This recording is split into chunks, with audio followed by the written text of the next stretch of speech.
கிறிஸ்துவுக்குள் என் அன்பு சகோதர சகோதரிகளே, உங்கள் அனைவருக்கும் உலக இரட்சகர் இயேசுவின் நாமத்திலே நல் வாழ்த்துதலை தெரிவித்துக் கொள்கிறேன்.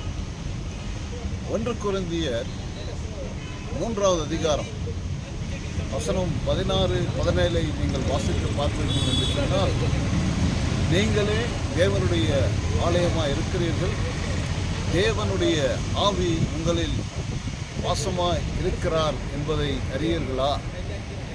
ஒருவன் தேவனுடைய ஆலயத்தை கெடுத்தால் நான் அவனை கெடுப்பேன் என்று 17வது வசனம் சொல்லுகிறது. என் அன்புக்குரியவர்களே, நீங்களும் நானும் நடமாடும் தேவ ஆலயங்களாக இருக்கிறோம்.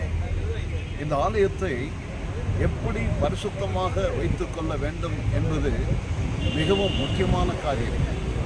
இன்றைக்கு ஆலயங்களுக்கு செல்கிறோம். இது போன்ற பெரிய பெரிய ஆலயங்களுக்கு சென்று நாம் வழிபடுகிறோம். ஆனால் திருமறையிலே தேவன் சொல்லியிருக்கிறார், நீங்களே தேவனுடைய ஆலயம். இந்த ஆலயத்தை எந்த அளவுக்கு பரிசுத்தப்படுத்தி வைத்துக் கொள்ள வேண்டும் என்று நம்முடைய அருள்நாதர் சொல்லியிருக்கிறார்.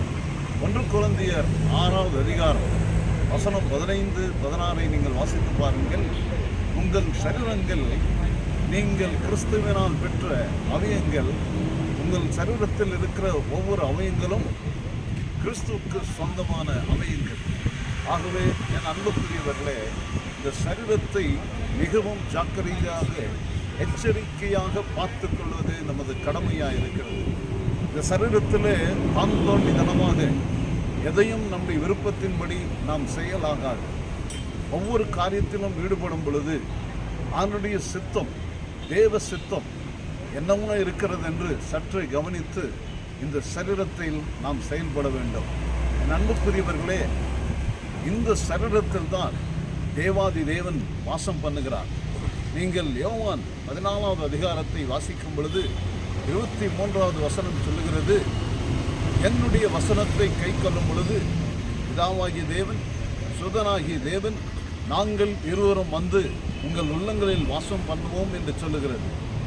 என் அன்புக்குரியவர்களே, ஆண்டவருடைய வார்த்தை நீங்கள் கடைபிடித்து வாழும் பொழுது, பரிசுத்த வேதாகமத்தில் இருக்கிற ஒவ்வொரு வார்த்தையின் பிரகாரம் நீங்கள் வாழும் பொழுது தேவாதி தேவன் நம்முடைய அருள்நாதர் இயேசு கிறிஸ்து இருவரும் வந்து தங்கிவிடுகிறார்கள்.